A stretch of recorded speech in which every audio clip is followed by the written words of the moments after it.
오늘 저는 이제 학교 폭력 이야기를 좀 하려고 하는데요. 점점 사회적으로 이제 크게 문제가 되고 커서도 계속 상처를 갖고 있잖아요. 뭐 아직도 잊지 못하는 분도 많고 제 주변에도 그렇고.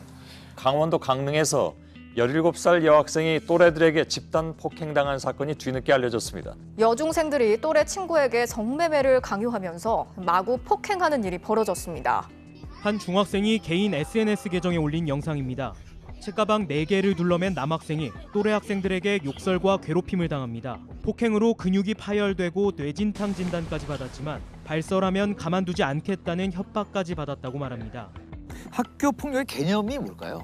그 학교 폭력 예방법에 아예 개념으로 이제 규정이 돼 있는데 폭력, 상해, 공갈, 강제적 심부름 그리고 정신적, 재산적 손해를 가하는 행위까지 전부 다 개념화되어 있어요. 돈을 뺏는다던가 이런 거 다. 그건 당연히 공갈에 이제 공갈. 해당하는 거고요. 침 뱉거나 아니면 뭐 면전에서 욕설을 하면서 고함을 지르는 행위 그런 것도 다 폭행. 학교 폭력으로 발생한 좀 또 가슴 아픈 사건이 있었죠. 네, 아마 많은 분들이 기억하실 것 같은데 2011년 12월 20일에 대구에서 중학교 2학년이던 권모 군이 7층 자기 집 베란다에서 이제 뛰어내려서 스스로 목숨을 끊었는데요.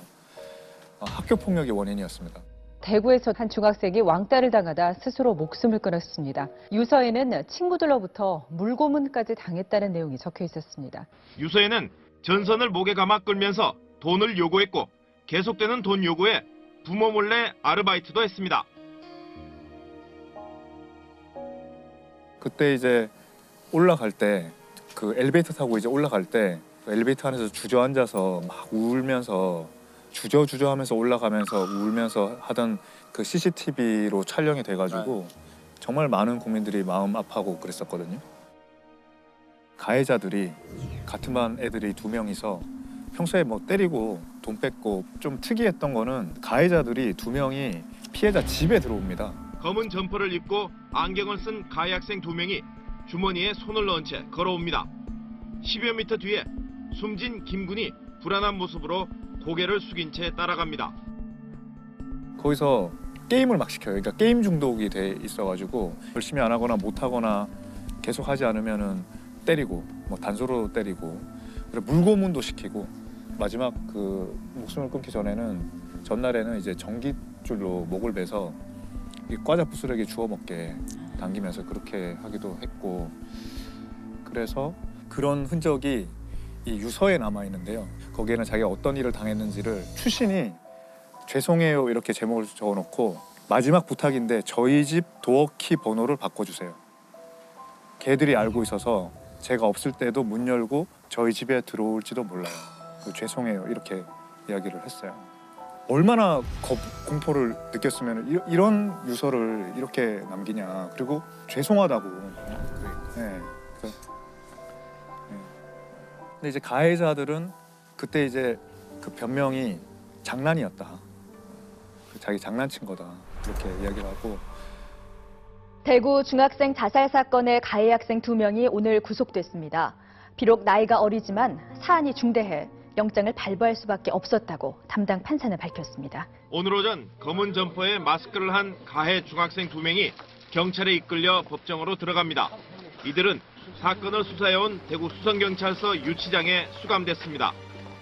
그때 가해자들이 그 처벌을 이제 받았는데 한 명은 장기 3년에 단기 2년 6월, 또 다른 한 명은 장기 2년 6월, 단기 2년을 선고를 했습니다. 장기 단기는 어떻게 구별되는 건가요? 소년범죄는 징역형을 선고할 때 이게 부정기형이라고 하거든요. 단기만 복역해도 애가 이제 달라졌다라고 하면 이제 석방하는 거고 그렇게. 좀 신축성을 둔 거죠. 피해자의 부모님이 2분 다 교사하셨어요. 근데 이제 그렇게 말을 못했던 게 가해자들이 자기 친척이 무시무시한 조폭이다. 말하면 너희 부모도 다 해친다. 피해자 그걸 믿은 거죠 완전히. 믿을 수밖에 없었고. 근데 또 하나는 이 학교 여학생 중에 박모 양이 한 6개월 전에 목숨을 끊었어요. 극단적 선택을 했어요. 지난 7월에도 이 학교 2학년 여학생이 스스로 목숨을 끊었습니다. 자살 원인은 집단 따돌림 때문이었습니다. 첫 학생이 아파트에서 투신해 목숨을 끊은 것을 교통사고라며 대충 얼버무린 것이 돌이킬 수 없는 결과를 낳았습니다. 박 모양이 같은 반에 어떤 애가 왕따를 당하고 있었는데 그거를 그 교사에게 신고를 했어요. 전부 다 이렇게 벌을 준 거예요. 그냥 그 문제를 정확히 파악하지 않고 그런 와중에서 누가 신고를 했는지 드러나게 됐고 박 모양을 이제 괴롭히기 시작한 거예요. 따돌리고. 그러니까 극단적 선택을 한 거죠. 이런 일들이 있으면 권군이 뭐 학교에 말을 하면 하겠어요? 부모님한테 말을 하겠어요? 해결해 줄 수 없다 이 문제. 그렇게 한 겁니다. 이게 일반적인 범죄와 다른 측면이 있거든요. 다른 측면 한 3가지 정도 요약하면은 먼저 잘 아는 가까운 사람의 범죄예요. 네. 관계성이 있는 거고 또 이게 지속성, 일회성으로 끝나는 게 아니라 지속성이 있습니다. 또 이게 은밀하게 이루어지는 게 아니거든요.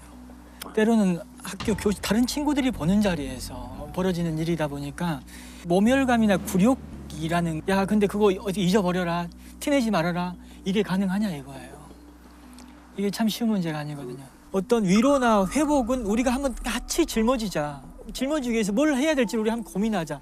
그리고 좀 어른들의 생각이 잘 넘어온 어른들이 그 사람 문제로 깊이 못 들어가는 문제도 그게 굉장히 이제 있는 것 어른들이 같아요. 야 우리 때는 더 했어. 그거 그리고 야 시간 지나면 다 해결돼. 그냥 다 잊혀지고 이렇게 생각하는 어른들이 많기 때문에. 대학교 다닐 때 맞으면서 큰다고 원래 원래 애들 그게 진짜 문제인 그만 거예요. 많이 했잖아요. 야, 안 되는데라는 생각이 좀 들었어요. 잔인함 때문에 논란이 됐던 학교 폭력 사건이 있었죠. 네. 2017년 8월 1일에 부산의 사상구에서 6명의 여학생들이 한 여학생을 이제 공장지대로 끌고 가서 의자로 내리찍고 그때 철제 무슨 공구 같은 걸로도 때리고 하도 많이 맞다가 이제 의식을 잃었는데 거기도 또 때리고 피범벅이 돼서 무릎 꿇고 있고 그런데도 때리고 막 그런 동영상이 촬영돼서 좀 사회적 공분이 일었었죠. 국민의 공분을 산 부산 여중생 폭행 사건 가해자들이 형사처벌 대신 소년범에게 내려지는 소년보호 처분을 받을 예정입니다. 재판부는 신체적, 정신적으로 미성숙하고 판단 능력이 성인에 못 미치는 소년에게 성인과 동일한 책임을 물을 수 없다며 교육을 통한 개선 가능성이 전혀 없다고 할 수 없다고 결정 이유를 밝혔습니다. 사건이 알려진 뒤 청와대 홈페이지에는 소년법을 악용하는 청소년들이 늘고 있다면서 관련 법 폐지를 주장하는 청원글도 잇따르고 있습니다. 이 소년범 처벌은 일반 성인 처벌하고 어떻게 좀 차이가 나는지 좀 알 수 있을까요? 그러니까 이제 이 사건이 제일 중한 애가 소년 보호 처분을 받았습니다. 소년 보호 처분. 10호 처분을 받았을 텐데요. 소년 보호 처분을 받았다는 거는 형사 처벌을 받지 않았다는 거거든요. 네. 그러니까 이론은 그냥 부모님이나 외부 위원한테 위탁을 해서 정기적으로 면담을 하게 하는 거고요. 가장 큰 10호는 소년원에 2년 가는 거. 그다음에 뭐 9호는 6개월 가는 거.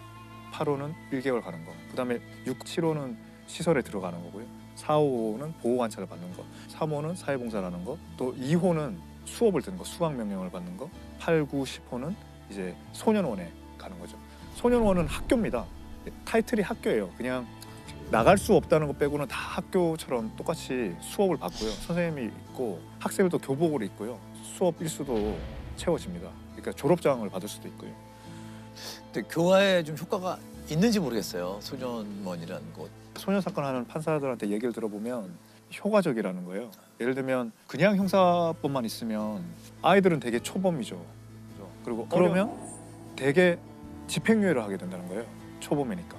그리고 또 좀 더 경미한 건 어른하고 똑같이 하면 벌금이 나가야 되는데 벌금은 그 부모가 내는 거지. 그렇죠. 아이들이 내는 게 아니란 말이에요. 근데 만약에 소년 보호 처분을 하면 만약에 8호, 9호면 당장 소년원에 감금이 되는 거죠. 제재를 받게 되는 거죠. 그러니까 그런 게 뭐 해서 찬성하는 그 소년 판사들이 굉장히 많습니다. 소년범 같은 경우 연령에 따라서 좀 다른가요? 네. 뭐 15세, 16세, 17세. 소년은 19세 미만은 소년이라고 하거든요. 19세 법적으로. 미만이죠. 네. 19세부터는 이제 어른이 돼 버리는 거고요. 네. 이제 0세. 그다음에 중요한 나이가 10세. 그다음에 14세. 이렇게 돼 있습니다. 아, 14세. 우리가 형사 미성년자라고 해가지고 14세 미만은 형법상 무죄입니다. 책임 능력이 없다고 해가지고 아무리 사람을 죽여도 형법상으로는 무죄거든요. 만 14세. 중학교 예.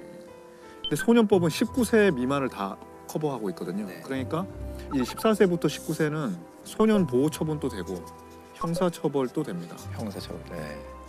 근데 이 중에 뭘 선택할 건지는 뭐 검사나 판사가 그때 사건을 보고 이제 선택을 하는 거죠. 만약에 소년 보호 처분은 최대한이 소년원 2년이기 때문에 이거보다 훨씬 더 중한 죄를 저질렀다라고 판단되면 이제 형사처벌로 가는 거죠. 형사처벌로 가면 아까 말했던 그 권군 사건의 경우는 형사처벌로 가는데요. 그래서 이제 그 징역형이 나온 거죠. 이걸 이제 범죄소년이라고 그러고요. 10세부터 14세가 있습니다. 여기는 촉법소년이라고 합니다. 촉법소년. 이거는 형사법령에 저촉되는 행위를 한 소년이라는 걸 줄임말로 하거든요. 이거 촉법소년이라는 법적인 용어가 있는 건 아니에요. 이쪽은 형사처벌은 안 되는 거고 무죄니까 소년보호 처분만 되는 거죠. 근데 이제 그 0세부터 10세 사이는 이제 범법소년이라고 해가지고 여기는 아무런 처벌도 안 되는 거죠.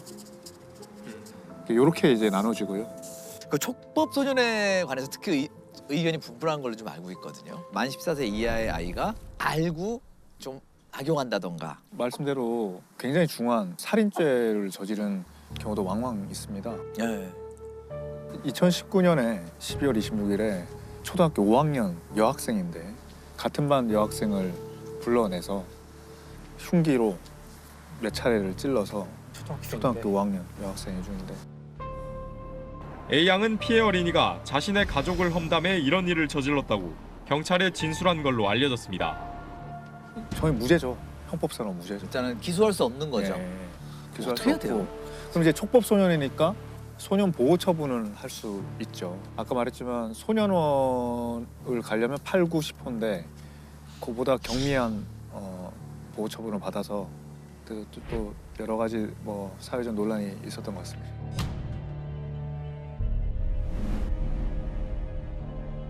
그리고 이제 아까 말했듯이 범법소년의 경우에는 10세 미만은 아예 형사처벌도 안 받고 소년 보호 처분도 안 받거든요. 아무것도 안 받는 거예요. 근데 사건이 일어난다. 그런 경우에도 이제 사건이 일어나는 거죠. 어른보다 더 잔인한 그런 뭐 중죄, 살인죄 같은 거를 저질러서 이제 연령을 형사 미성년자 연령을 좀 낮춰서 형사적 처벌이 가능하게 해야 되는 거 아니냐.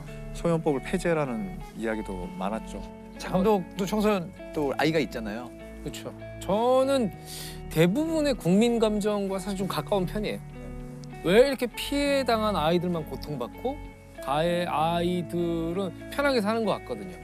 오히려 피해받은 애들이 전학 가거나 뭐 이렇게 되고 너무나 심각한 범죄들, 조직적이고 계획적이고 아주 잔인한 범죄들의 경우에 대해서 연령을 낮춰서 어느 정도 처벌을 받게 하자는 것은 저는 개인적으로 반대하는 입장은 아니에요. 피해자가 용서를 하고 안 하고도 되게 중요할 것 같아요. 그러니까 피해자 의사가도 최근에 이제 학폭 미투, 학폭 미투라는 것도 되게 시작했잖아요. 그러니까 이전에는 그런 게 없었잖아요. 네. 학폭에 대한 인식이 변화된 거를 반영한 것 같고요. 학교 폭력을 당했다는 폭로가 경계를 넘어서 번지고 있습니다. 학폭 미투가 확산하고 있는 건데요. 시간이 지나도 결코 잊을 수 없다는 게 피해자들의 증언입니다.